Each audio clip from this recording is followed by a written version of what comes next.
Hi all. Manifestation அதை பற்றி பல சந்தேகங்கள் எல்லாருக்குமே இருக்க தாங்க செய்யுது. ஈவன் தோ ப்ராக்டிஸ் பண்ணாலும் சில சந்தேகங்கள் இருந்துக்கிட்டு தான் இருக்கும். இந்த மாதிரி நிலையெல்லாம் நான் கடந்து வந்திருக்கேங்க அண்ட் எக்ஸ்பீரியன்ஸ் பண்ணியிருக்கேன். இன்றைக்கி நான் வீடியோவில் சொல்ல போகிறதெல்லாம் என்னுடைய மேனிஃபெஸ்டேஷன் எக்ஸ்பீரியன்ஸை தான் ஷேர் பண்ண போகிறேன்.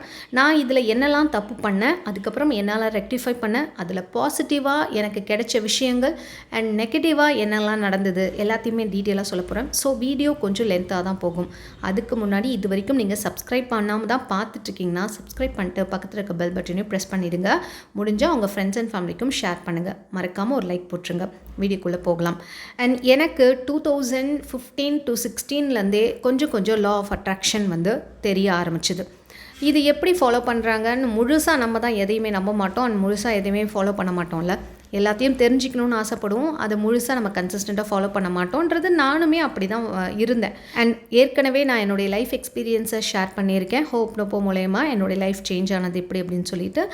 அதுக்கு முன்னாடி என் வாழ்க்கை பயங்கரமான போராட்டம் தாங்க, சொல்ல முடியாத போராட்டங்கள். ஓப்பனாக சில விஷயங்களை சோஷியல் மீடியாவில் சொல்ல முடியாது இல்லை. ஸோ இது எது வரைக்கும் முடியுமோ அந்த பட்சத்து வரைக்கும் என் லைஃப் லாஸ்ட் மினிட் வரைக்கும் போயிருக்கு. ஆனாலும் நான் இந்த அளவுக்கு இவ்வளோ கான்ஃபிடெண்ட்டாக மாறுவேன் அப்படின்றது அப்போ நான் யோசிக்கவே இல்லை. நிறைய அட்டெம்ப்ட்ஸ் கூட நான் ட்ரை பண்ணியிருக்கேன், சூசைடல் அட்டெம்ப்ட்ஸ் கூட ட்ரை பண்ணியிருக்கேன். பட் இந்த அளவுக்கு என்னை கான்ஃபிடென்ட் ஆக்கி என்னை இந்த அளவுக்கு பக்குவப்படுத்தி இந்த அளவுக்கு எல்லாருக்கும் ஓரளவுக்கு என்னால் முடிஞ்ச அளவுக்கு ஏதோ ஒரு சர்வீஸ் பண்ண முடியும்ன்றதுனாலே என்னவோ என்னை இந்த அளவுக்கு செதுக்கியிருக்காங்க இந்த இயற்கை அப்படின்னு தான் நான் சொல்லுவேங்க. இப்போ நம்ம கஷ்டப்பட்டுட்ருக்கோம் அப்படின்னா ஏதோ ஒரு விதத்தில் உங்களை செதுக்கிக்கிட்டே இருக்காங்க. ஒரு கல் பயங்கரமாக அடி வாங்குது, உளியால் அடிப்படுது அப்படின்னா அது நிச்சயமாக ஒரு உருவம் பெற்ற ஒரு சிலையாக மாறும். அந்த மாதிரி தான் உங்களுக்கு பயங்கரமான வாழ்க்கையில் அடி விழுது அப்படின்னா உங்களை ரொம்ப ஸ்ட்ராங் ஆக்கிட்டுருக்கு அப்படின்றதுக்காக நன்றி சொல்லுங்கள். நிஜமாக அதை பற்றி நீங்கள் தப்பாகவே நினைக்காதீங்க. அந்த விஷயத்தை கடக்கிறதுக்கு முயற்சி பண்ணுங்கள். அதை கூலாக ஹேண்டில் பண்ண ட்ரை பண்ணுங்கள். நீங்கள் என்னம்மா இவ்வளோ ஈஸியாக சொல்லிட்டீங்க, நீங்கள் வந்துட்டீங்க அதனால் பேசுகிறீங்க, அப்படி கிடையவே கிடையாது. நல்லா தெரிஞ்சுக்கோங்க. நீங்கள் இப்போ இருக்க போராட்டத்தில் இருந்து நான் வெளியில் வந்திருக்கேன்னா உங்களாலையும் முடியும்ன்றதுக்காக தான் நான் என்னுடைய கதையும் நான் சொல்கிறேன் சோஷியல் மீடியாவுக்குள்ளே. ஸோ என்ன அப்படின்னு பார்த்தீங்கன்னா 2017 to இந்த எனக்கு லா ஆஃப் அட்ராக்ஷன் ப்ராக்டிஸ் ஆரம்பிக்குது. அதுக்கு முன்னாடி என்னை அறியாமலே நான் நிறைய விஷயங்களை ஈர்த்திருக்கேன். அப்புறம்தான் எனக்கு இது அவேர் ஆகுது. என்னென்னா என்னுடைய குழந்தை, என்னுடைய பையனாகட்டும், என்னுடைய 10th மார்க் ஆகட்டும், நான் எதெல்லாம் நினச்சி ரொம்ப அதுக்கு டீப்பாக ரொம்ப மேனிஃபெஸ்ட் பண்ணேன்னு என்னை அறியாமலே நான் நினச்சிருக்கணும், அது எனக்கு நடத்தி கொடுக்கப்பட்டிருக்கு. ஸோ அந்த விஷயங்கள் நான் உங்களுக்கு ஏற்கனவே ஷேர் பண்ணியிருக்கேன். And law of attraction practice பண்ணதில் நான் என்னெல்லாம் பண்ணேன் தப்பு, என்னெல்லாம் நான் ரெக்டிஃபை பண்ணேன் அண்ட் பாசிட்டிவ் என்ன மைனஸ் என்ன அப்படின்றத சொல்லிடுறேன். ஓகே, எனக்கு மெயின் ப்ராப்ளமே எங்கே அப்படின்னா அடி வாங்குச்சு அப்படின்னா ரிலேஷன்ஷிப்பில் தாங்க.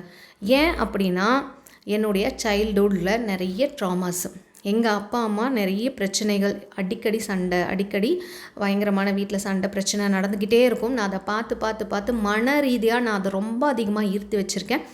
எனக்கு அது எங்கள் வீட்டில் எங்கள் அப்பா பேசினாலே ஒரு வித பயம் வரும், நடுக்கம் வரும். அப்பாவை பார்க்கும்போதே நடுக்கம் வரும். I am not comfortable with my parents அப்படின்ற மாதிரி தான் இருந்தது. ஸோ எனக்கும் அவங்களுக்கும் நிறைய கருத்து வேறுபாடுகள் வேறு நிறைய இருந்துச்சு. ஸோ ரிலேஷன்ஷிப்பில் எனக்கு இந்த மாதிரி நான் பிறந்து வளர்ந்த வீட்டிலேருந்தே எனக்கு இப்படி நான் ஃபேஸ் பண்ணும் பொழுது என்னுடைய கல்யாண வாழ்க்கையும் அப்படியே அமைக்கப்பட்டது. இதுதாங்க உண்மையான விஷயம். அதுக்கப்புறம் நான் ஃபீல் பண்ண ஆரம்பித்தேன். இதெல்லாம் தெரிஞ்சிக்க ஆரம்பிக்கும் போது நான் இந்த ரிலேஷன்ஷிப் எனக்கு லவ் மேரேஜ்னும் போது என்னை நல்லா விரும்பிய ஒருத்தர் ஏன் என்னை அவாய்ட் பண்ணணும், என்னை ஏன் பிடிக்காமல் போகணும், என்ன விஷயம் அப்படின்றத நான் அனலைஸ் பண்ணும்பொழுது தான் தெரியுது நான் என்னுடைய ஆழ் மனசில் இந்த ரிலேஷன்ஷிப் பற்றி, அம்மா அப்பாவை பற்றி நான் தெரியாமல் ஈர்த்து வச்ச நெகட்டிவ் திங்ஸ் என்னோடய லைஃப்பில் பாதிக்குது அப்படின்ற விஷயத்த நான் தெரிஞ்சுக்கிட்டேன். அனலைஸ் பண்ணுறதுக்கு பல வருஷம் எடுத்துக்கிச்சு. உடனே நமக்கு புரிஞ்சிக்காது லைஃப்பில். ஆக்சுவலி நமக்கு என்ன வேணுன்றது இப்போவே கூட என் கிளாஸில் எனக்கு என்ன வேணும்னே தெரியாதுங்க, எனக்கு என்ன வேலை வேணும்னே தெரியாதுங்க, எப்படி கோல் செட் பண்ணணும்னு தெரியாதுங்கன்னுவாங்க. இந்த நிலையில் நான் இருந்திருக்கேன் ஆக்சுவலி. ஏன் தெரியுமா, இதெல்லாம் நம்ம எதையுமே நம்மளை பற்றி அனலைஸ் பண்ணுறது இல்லை. நம்ம உட்காந்து நம்ம கூட பேசுகிறது கிடையாது. எப்போ பாரு பிரச்சனை, எப்போ பாரு அடுத்தவங்களை பற்றி நினைக்கிறது, அவங்க எப்படி செஞ்சாங்க நம்ம நினச்சிட்ருக்கோம். இந்த தவிர நானுமே செஞ்சுருக்கேன். அண்ட் ரிலேஷன்ஷிப்பில் மேரேஜ் ஆன பிறகு எனக்கும் அவருக்கும் நிறைய கருத்து வேறுபாடுகள். பேசினாலே சண்டை வரும், பார்த்தாலே சண்டை வரும், எது சொன்னாலும் சண்டை வரும், தொட்டதெல்லாம் சண்டை, அப்படி தான் இருந்துச்சு. எத்தனை வருஷம்னா கொஞ்சம் நஞ்சம் கிடையாதுங்க. அது போச்சு ஒரு 10 வருஷத்துக்கு மேலே அப்படி தான் போச்சு. கண்டினியூஸாக அப்படி தான் போச்சு. எனக்கு இது என்னடா இது நம்மளே தேடி வாங்கிட்டு வந்த வரமாக்கிட்டோமோ அப்படின்ற மாதிரி, இது நமக்கு செட்டே ஆகாதோ, இந்த லைஃப் இப்படி தானா, ஆசைப்பட்டு விரும்பிய லைஃப் இப்படி தானா அப்படின்ற மாதிரி நான் எனக்குள்ள பயங்கரமான கேள்விகள். ஆனால் இது என்ன தப்பு நடக்குது, ஏன் இப்படி தப்பு தப்பாக நடக்குது அப்படின்றத அனலைஸ் பண்ணும்போது, இதெல்லாம் நான் தெரிஞ்சுக்கும் போது, லா ஆஃப் அட்ராக்ஷன் தெரிஞ்சுக்கும் போது தான் இதன் மூலியமாக நான் ஈர்த்திருக்கேன் அப்படின்னு நல்லாவே தெரியுது. அதுக்கப்புறம் எங்கள் பேரண்ட்ஸ்க்கும் எனக்குமே டேர்ம்ஸ் பெருசாக சரி இருக்காது. ஏன்னா நான் அவங்க ஒன்று சொல்கிறத அவங்க தப்பாக எடுத்துப்போம், நான் சொல்கிறத அவங்க தப்பாக எடுத்துப்பாங்க. இப்படி தான் டேர்ம்ஸ் இருக்கும். ஸோ அதுக்கப்புறம் எல்லாத்தையும் முதல்ல மன்னிக்க பழகுனதுன்றது ரொம்ப ஈஸியாக சொல்லிட்டேன். ஆனால் அது ரொம்ப டஃப்பான ஒரு விஷயம். நமக்கு ரொம்ப மனசுக்கு காயம் உண்டாக்கிய சில விஷயங்கள் அவங்கள நினைக்காத நாளே கிடையாது. அவங்க கொடுத்த அந்த கஷ்டமான வார்த்தைகளை நினச்சி ஃபீல் பண்ணிக்கிட்டே இருப்பேன். என்ன பண்ணலான்னு இப்படியே யோசிச்சுட்டே இருப்பேன். என்னுடைய ரிலேஷன்ஷிப் இஷ்யூக்கு காரணமே வந்து என்னுடைய மாமியார் ஃபேமிலி, மாமனார் ஃபேமிலி இப்படி தான் நான் நினச்சிக்கிட்டு இருப்பேன். எப்போவுமே அவங்க மேலே எனக்கு ஒரு வித கோபம் வரும். எப்போ பாரு டென்ஷனாக இருக்கும். அவங்க ஏதாவது சொல்லிக்கிட்டே இருப்பாங்க அப்படின்ற மாதிரி. அண்ட் அவங்க தப்பாக என்னை வந்து சொல்ல ஆரம்பித்தாங்க அப்படின்ற மாதிரிலாம் நிறைய கோவங்கள் இருக்குது. அது அப்போ நான் மன்னிக்கும்போது எனக்கு மன்னிப்புன்றதே மனசுலேருந்து வரல, சுத்தமாக எனக்கு வரவே இல்லை. ஸோ அதே மாதிரி என்னுடைய பிரதர் இன்லாவும் அதே மாதிரி தான் நிறைய சொத்து விஷயத்தில் ஏமாற்றப்பட்டோம். ஆனாலும் எனக்கு அந்த மன்னிக்கும் தன்மை வரவே இல்லை. ரொம்ப டென்ஷனாக ரொம்ப எப்படி நம்மளை இப்படி சொல்லலாம், எப்படி நம்மளை இப்படிலாம் ஏமாற்றலாம் அப்படின்னு எனி டைமும் அதையே திங்க் பண்ணுவேன். நான் வீட்டில் வேலை செஞ்சால் கூட அதையே தான் திங்கிங் ஓடும். எப்போ பாரு அவர்கிட்ட ஏதாவது இதை பற்றி கேட்டு சண்டை நடக்கும். இந்த தவிர நீங்கள் பண்ணிக்கிட்டு இருந்தீங்கன்னா அதை ஸ்டாப் பண்ணுங்கள். ஓகே, ஏன்னா அந்த தவிர நான் பண்ணியிருக்கேன், அதனால தான் சொல்கிறேன். ஒரு கட்டத்தில் நான் கேட்குறது நியாயமாக இருந்தால் கூட அது பிரச்சனையில முடியும். என்னுடைய வைப்ரேஷன் என்னவாக இருக்குது, நெகட்டிவ் வைப்ரேஷன். எனி டைம் பிரச்சனை, எங்கே பார்த்தாலும் பிரச்சனை, என் பண பிரச்சனையை நான் சந்திக்கிற மாதிரி இருந்தது. எனக்கு எங்கள் மாமனார் அட்மிட் ஆனதுனால நிறைய நகைகள் எல்லாத்தையும் போய் எடுத்துகிட்டு போய் வச்சு கடனை வாங்கி பயங்கரமான பணம் இதில் போய் நாங்கள் மாட்டியிருந்தோம்.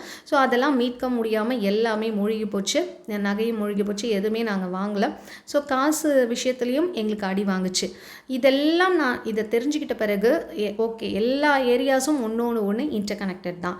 ஒன்றுத்தில் அடிப்பட்டாலும் இன்னொன்று பாதிக்கும் அப்படின்றதெல்லாம் தெரிய வரும்பொழுது நான் என்னை அமைதி ஆக்கிறதுக்கு ரொம்பவே பழகினேங்க. அது எனக்கு ரொம்ப சுலபமாக வந்துருச்சு அப்படின்லாம் சொல்லிட மாட்டேன். ரொம்ப டஃப்பான ஒரு விஷயம். ஸோ நான் எதை பேசணும், கோவமாக வரும், எந்த விஷயத்தை அதை நினச்சி கோவமாக வரும், இப்படிலாம் ஏமாந்துட்டோமே அப்படின்ட்டு. பட் அவர்கிட்ட வந்து நான் இதை பேசக்கூடாது, அவரை நினைக்கும் பொழுது எனக்கு கோவம் வரக்கூடாதுன்னு எனக்கு ஃபஸ்ட்டு கமெண்ட் பண்ணி என்ன நான் முதல்ல சரி பண்ணிக்கிட்டு அப்புறம் அவர்கிட்ட பேச ஆரம்பிக்கும் போது அந்த விஷயங்களை பேசுகிறதே கிடையாது. கொஞ்சமாக குறைச்சேன். அதுக்கப்புறம் சண்டை போடுற அந்த இன்டென்ஷன் வராமலாம் இருக்காது, வரும். அந்த நேரத்தில் நான் கொஞ்சம் அவாய்ட் பண்ணி ஃபோன் எடுத்து பார்க்குறது, வேறு ஏதாவது பண்ண அது. ஆனாலும் உள்ளுக்குள்ளே ஏன் கேட்கல, ஏன் பண்ணல, ஏன் இது பண்ணுற மாதிரி இருக்கும். அவுட் ஆஃப் பர்ஸ்ட் ஒரு நேரம் எனக்கு ரொம்ப தாங்க முடியலன்னா கேட்டுருவேன். ஆனால் அன்றைக்கி பிரச்சனை பயங்கரமாக நடக்கும். ஸோ இதெல்லாம் எனக்கு முதல்ல சொல்லிக்கிட்டேன், தயவு செய்து வார்த்தையை விட்டுறாத, தயவு செய்து பேச்சை விட்டுறாத பிரேமா அப்படின்னு சொல்லி எனக்குள்ளே பேசி கமெண்ட் பண்ணி அவர்கிட்ட அந்த விஷயங்களை பேசுகிறத நான் ஸ்டாப் பண்ணிட்டேன். இதை நான் ஸ்டாப் பண்ணும்போது என்ன நடந்துச்சு தெரியுமா, அதுக்கப்புறம் ஹோப்டு பண்ணேன். ஸோ நான் இதை பண்ணிவிட்டு அவர்கிட்ட மற்ற விஷயத்தை மட்டும் குடும்பம் ரீதியாக நாங்கள் என்ன பண்ணணும், எது அந்த மாதிரி மட்டும்தான் நான் லைட்டாக என்ன அப்படின்ற மாதிரி.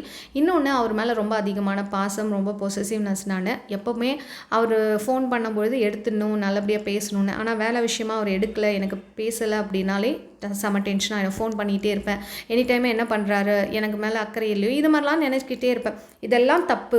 முழுக்க ஒரு பர்சன் பின்னாடியே ஓடிக்கிட்டே இருக்கக்கூடாது, டிட்டாச் ஆகு அப்படின்ற விஷயம் நமக்கு தெரிய வரும்பொழுது நான் கொஞ்சமாக அவர் மேலே அதாவது பாசம் நான் எடுக்கிறேன் அப்படின்னு சொல்லலை. தட் இஸ் அதிகப்படியான ஒரு எண்ணத்தை அவர் மேலேயே ஃபோக்கஸ் பண்ணுறத கொஞ்சமாக குறைச்சிக்கணும்னு எனக்குள்ளே சொல்லி நான் என்னுடைய விஷயங்களை கான்சன்ட்ரேட் பண்ண ஆரம்பித்தேன். தட் இஸ் கான்ஷியஸாக என்னுடைய வேலைகளை நான் கவனிக்க ஆரம்பித்தேன். நான் என்ன செய்யணும், என்ன அப்கிரேட் பண்ணிக்கணும் அப்படின்னு சொல்லிட்டு நிறைய விஷயங்களை தேட ஆரம்பித்தேன். அண்ட் புக்ஸு, யூடியூப் வீடியோஸ், நிறைய வீடியோஸ் கேட்டுக்கிட்டே இருப்பேன். வேலை செஞ்சும் போது கேட்டுக்கிட்டே இருப்பேன். அப்போ என்ன ஆச்சு அப்படின்னா, எனக்கு நடந்த பிரச்சனைகள் அனைத்தும் கொஞ்சமாக மறக்க ஆரம்பிக்குது. அதே மாதிரி இவர்கிட்ட நான் நல்லபடியாக பேச ஆரம்பிக்கிறேன். இதெல்லாம் கொஞ்சமாக படிப்படியாக நடக்குது. இதெல்லாம் எத்தனை வருஷம், பல வருஷ கதையை நான் சொல்கிறேன், ஷார்ட்டாக சொல்கிறேன்.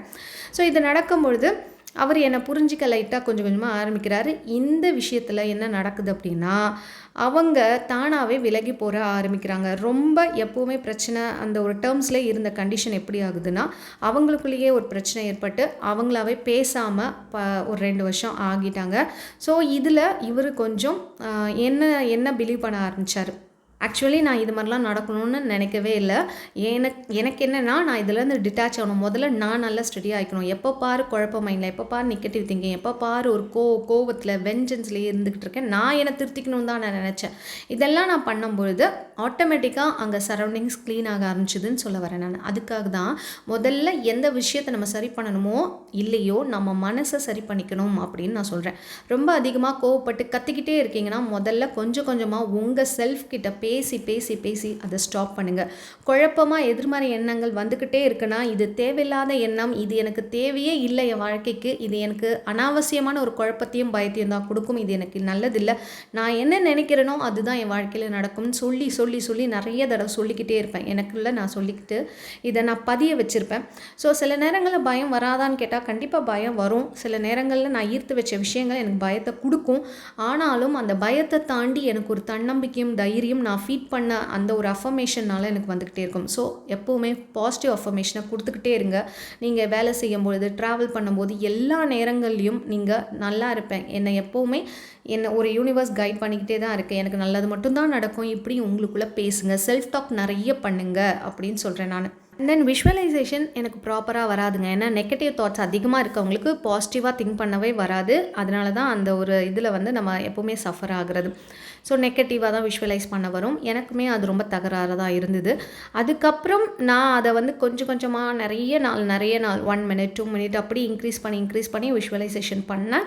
அதுக்கப்புறம் நான் சக்ஸஸ் ஆன விஷயங்கள் அப்படின்னு பார்த்திங்கன்னா, என்னுடைய ஹெல்த் மெயினாக. என்னுடைய ஹெல்த் எப்படி இருக்கும் அப்படின்னா, ரொம்ப அடிச்சு போட்ட மாதிரியே இருக்கும். எப்போவுமே ஒரு சோம்பல் நிலையிலே இருப்பேன். 8 மணிக்கு தான் எழுந்திருப்பேன். ரொம்ப சோம்பேறியாக இருக்கும். அன்றாட வேலையே எனக்கு ரொம்ப கஷ்டமாக இருக்கும். டஃப்பான ஒரு விஷயமா இருக்கும். கை கால்கள்லாம் வலிச்சுக்கிட்டே இருக்கும். அது ஏனே தெரியாதுன்றதுக்கு காரணம் என்னென்னா அப்புறம் கண்டுபிடிச்சேன். என்னென்னா ஃபுல்லாக நெகட்டிவ் வைப்ரேஷன் நம்ம உடம்பையே வீணாக்கி ஒரு மாதிரி டிசீஸ் உள்ள உடம்பாகவே காட்டுமா. அதுக்கப்புறம் இதுலேருந்து நான் பாசிட்டிவாக கொடுக்கும்பொழுது என்னோடய உடம்பு கொஞ்சமாக ஆரோக்கியமானது. இப்போது நாங்கள் ஏர்லி மார்னிங் கிளாஸு ஒரு 6 மாதத்துக்கு மேலே நான் எடுத்துக்கிட்டு இருக்கேன். அதில் நான் நார்மலாக அந்த பிளட் சர்க்குலேஷன் தான் எனக்கு இருக்குது. எனக்கு அந்த ஹீமோக்ளோபின் லெவல் தான் அப்படியே இருக்குது. ஆனால் ஐ ஃபீல் வெரி எனர்ஜெட்டிக். உண்மையாலுமே சொல்லணுன்னா அந்த ஒரு சுறுசுறுப்பு எங்கேருந்து வந்துச்சுன்னே தெரியாது. அதே மாதிரி நான் ரொம்ப கொஞ்சம் இன்ட்ரோவர்ட்டாக இருந்தேன். என்னுடைய ஸ்டடீஸ் படிக்கும்பொழுதெல்லாம் கொஞ்சம் இன்ட்ரோவர்ட் தான். ரொம்ப இன்ஃபீரியாரிட்டி காம்ப்ளெக்ஸ் இருக்கும். அதெல்லாம் பிரேக் பண்ணுறதுக்கு எனக்குள்ளே நான் செல்ஃப் டாக் பண்ணி அதுலேருந்து வெளியில் வரும்போது தான் எல்லார்கிட்டேயும் மிங்கிள் ஆக ட்ரை பண்ணேன். அதெல்லாமே எனக்கு ஒரு சக்ஸஸ் அப்படின்னு தான் நான் சொல்லுவேன். ஏன்னா ஞாபகம் வச்சுக்கோங்க, ஒரு பிரச்சனையில் இருக்கோம் அப்படின்னா ரொம்ப தனிமையை விரும்பி போயிடாதீங்க. தனிமை என்ன கொடுக்குன்னா உங்களுக்கு எப்போவுமே கஷ்டத்தை, சோகத்தை அதை மட்டும்தான் கொடுக்கும். அதில் ஒரு சுகம் இருக்கும். ஞாபகம் வச்சுக்கோங்க, நீங்கள் அந்த டைமில் தனியாகவே இருக்கக்கூடாது. உங்களுக்கு நீங்கள் இப்போ ஃபெயிலர்ஸ் ஃபேஸ் பண்ணுறீங்கன்னா அந்த இடத்துல நீங்கள் தனியாக இருக்கக்கூடாது. முதல்ல மைண்டுக்கு அந்த கமெண்ட் பண்ணுங்கள். பிடிக்குதோ இல்லையோ எல்லாருக்கூடையும் மிங்கிள் ஆக ட்ரை பண்ணுங்கள். எல்லாருக்கும் ஒரு பாசிட்டிவ் இருக்குது, நெகட்டிவ் இருக்குது. எல்லாருமே குறை சொல்ல பழகாதீங்க. குறை சொல்கிறத ஸ்டாப் பண்ணிவிட்டு அவங்களுடைய நல்ல விஷயங்களை கவனிக்க ட்ரை பண்ணுங்கள். இதை நான் செய்யும் பொழுது எனக்கு அது ரொம்ப டஃப்பாகவே இருந்தது. ஏன்னா நம்மளை ஒருத்தவங்க திட்டுறாங்கன்னா அவங்கக்கிட்டேருந்து எப்படி நல்ல விஷயத்தை மட்டும் பார்க்குறது அப்படின்னு ரொம்ப எனக்குள்ள கேள்விகள் இருக்கும். ஆனாலும் என் மனசுக்கு ஃபீட் பண்ணுவேன், நல்ல விஷயத்தை பாரு, பரவாயில்ல, அவங்களும் நல்லவங்க தான், அவங்கக்கிட்டேயும் நல்ல விஷயம் இருக்குது. இப்போ நானுமே என் பையன்கிட்ட கோவப்படுறேன்னா நான் அதுக்காக கெட்டவ கிடையாது இல்லையா? ஸோ எனக்குள்ளேயும் அன்பு, பாசம் எல்லாமே இருக்கும். நமக்குள்ளேயும் அந்த கோபம் இருந்தாலும் ஒரு பக்கம் பாசம், அன்பு எல்லாமே இருக்க தானே செய்யுது. அதே மனிதர்கள் தான் அவங்களும். அப்போ அவங்களுடைய நல்ல விதத்தை பாருங்கள் அப்படின்னு நான் பார்க்க அந்த மாதிரி தட் இஸ் குறை சொல்கிறத ஸ்டாப் பண்ணிவிட்டு பழைய விஷயங்கள் ஏதாவது ஞாபகம் வந்தது, இப்படி பண்ணாங்களே அப்படி பண்ணாங்களேன்னு சொன்னதெல்லாம் ஞாபகம் வந்ததுன்னா இட்ஸ் ஓகே, ஃபைன், அக்செப்ட் பண்ணிக்கிறேன் நான். ஆமாம், எனக்கு நடந்துச்சு, அதுலேருந்து ஒரு பாடத்தை கற்றுக் கொடுத்தேன், என்னை இவ்வளோ ஸ்ட்ராங்காக ஆக்கியிருக்கேன் அந்த கஷ்டங்கள்லாம், நான் இப்போது போல்டாக இருக்கேன் அப்படின்னா உண்மையாலுமே அவ்வளோ அடி வாங்கினதுனால தான் இவ்வளோ போல்டாக இருக்கணும் அப்படின்னு அப்படின்னா அந்த கஷ்டங்களுக்கு நான் நன்றி சொல்ல ஆரம்பித்தேன். அதே மாதிரி பார்க்குற ஒவ்வொரு பொருட்களுக்கும் நான் நன்றி சொல்ல ஆரம்பித்தேன். சத்தியமாக ஃபஸ்ட்டு நன்றி சொல்லும்போது இதெல்லாம் என்ன லூஸ்தனமாக இருக்குதுன்னு நினச்ச ஆள் நானும். இந்த மாதிரி எனக்கு மனசாலேருந்து சொல்ல வரல. பட் இப்போது என்னை அறியாமலே ஒரு பிளேட்டில் சாதம் போட்டாலே என்னை அறியாமல் இந்த உணவுக்காக எவ்வளோ பேர் போராடுறாங்க. ஆனால் நான் இந்த உணவை ரொம்ப அழகாக ரசித்து எனக்காக ரொம்ப சூப்பரான ஒரு உணவு கொடுத்துருக்காரு கடவுள், எனக்கு அந்த கொடுப்பனை கொடுத்துருக்காரு, நன்றின்னு மனசுலேருந்து தானாகவே தோணிடும். அந்த ஒரு விஷயம் ஆட்டோமேட்டட் ஆகிடுச்சு. இப்போவும் பயங்கள் வரும், சில விஷயங்களை நினைக்கும் பொழுது பயங்கள் வரும். அப்போல்லாம் எனக்குள்ளே நான் ஒரு கான்ஃபிடெண்ட்டாக சொல்லிப்பேன், இல்லை இது எதுவுமே நிரந்தரம் கிடையாது, நீ நினைக்கிறது தான் நடக்கும், உன் கூட ஏதோ ஒரு சக்தி இருக்குது பிரேமா நம்பு அப்படின்ட்டு நான் எனக்குள்ளே கமெண்ட் பண்ணும்பொழுது அந்த பயம் கொஞ்சம் கொஞ்சமாக விலகும். நான் அந்த இடத்துல உட்கார மாட்டேன். ரொம்ப தனிமையில் இருக்கிறத விரும்புறது கிடையாது. இப்போலாம் நான் பெருசாக மிங்கிள் ஆக ட்ரை பண்ணுவேன். இல்லை அப்படின்னா ஏதாவது எனக்கு சந்தோஷம் தரக்கூடிய விஷயங்களை தான் நான் பண்ண ஆரம்பித்தேன். சில பேரை பார்க்கும்போது உடம்புலாம் நடுங்கும், சில விஷயத்தை நினைக்கும் பொழுதே உடம்புலாம் நடுங்கும். அந்த விஷயங்கள் எல்லாம் கொஞ்சம் கொஞ்சமாக குறைஞ்சது. என் உடம்பு நடுக்கம் குறைய ஆரம்பிச்சிது. அந்த பர்சனை நேரில் நான் பார்த்தா கூட எனக்கு எந்தவித உணர்வுகளும் வர்றது கிடையாது. இப்போ ரீசன்ட் விஷயங்களை மனுஷன், அதனால் எனக்கு அந்த எஃபெக்ட் வரல. அது இருக்கும்போது என்னுடைய உடல்நிலை என்பது ரொம்பவே மிகப்பெரிய டிசீஸ் உள்ள மனிதனாக தான் காட்டுச்சு. அதுக்காக தான் நான் சொல்கிறேன், எல்லாரையும் மன்னிக்க பழகுங்க. உங்களால் முடியுதோ இல்லையோ மன்னிக்க பழகுங்க. அது நம்மளுக்கு நல்லது, நம்ம உடம்புக்கு நல்லது. அதுக்காக மன்னிச்சிருங்க. ஸோ இதெல்லாம் கொஞ்சம் கொஞ்சம் தான் நான் உங்களுக்கு சொல்லியிருக்கேன். இன்னும் டீட்டெயிலாக இது வீடியோ ரொம்ப லென்த்தாக போயிட்டுருக்கு. இன்னும் நான் என்னெல்லாம் இன்னும் பர்டிகுலராக மேனிஃபெஸ்டேஷன் பண்ணணும் அதை இன்னும் டீட்டெயிலாக அடுத்தடுத்த வீடியோஸில் சொல்கிறேன். அண்ட் உங்களுக்கு இது பிடிச்சிருக்க அந்த வீடியோ அப்படின்னா மறக்காமல் ஒரு லைக் போட்டுருங்க. அதுதான் நீங்கள் செய்யக்கூடிய ஒரு மிகப்பெரிய நன்றியாக இருக்கும். மறக்காமல் ஒரு லைக் போட்டுருங்க. உங்கள் ஃப்ரெண்ட்ஸ் அண்ட் ஃபேமிலிக்கு ஷேர் பண்ணுங்கள். அண்ட் உங்களுக்கு ஏதாவது ஏர்லி மார்னிங் கிளாஸ் 4 to 5 பிரம்ம முகூர்த்தம் கிளாஸ் வேணும், இல்லை மணி அட்ராக்ஷன் கிளாஸ் வேணும், இல்லைனா ஹீலிங் கிளாஸ் வேணும்னா நீங்கள் மேலே தெரிகிற வாட்ஸ்அப் நம்பர் மூலிமா ரெஜிஸ்டர் பண்ணிக்கோங்க. ரொம்ப கிளாஸ் எஃபெக்டிவாக நிறைய பேருக்கு நல்ல ரிசல்ட்டை கொடுத்துருக்கு. நீங்கள் என்னுடைய கம்யூனிட்டி போஸ்ட் அண்ட் சக்ஸஸ் ஸ்டோரிஸாக பார்க்கலாம். இது வரைக்கும் சப்ஸ்கிரைப் பண்ணாமல் தான் பார்த்துருக்கீங்கன்னா சப்ஸ்கிரைப் பண்ணிட்டு பக்கத்தில் இருக்க பெல் பட்டனையும் ப்ரெஸ் பண்ணிவிடுங்க. தேங்க்ஸ் ஃபார் வாட்சிங்.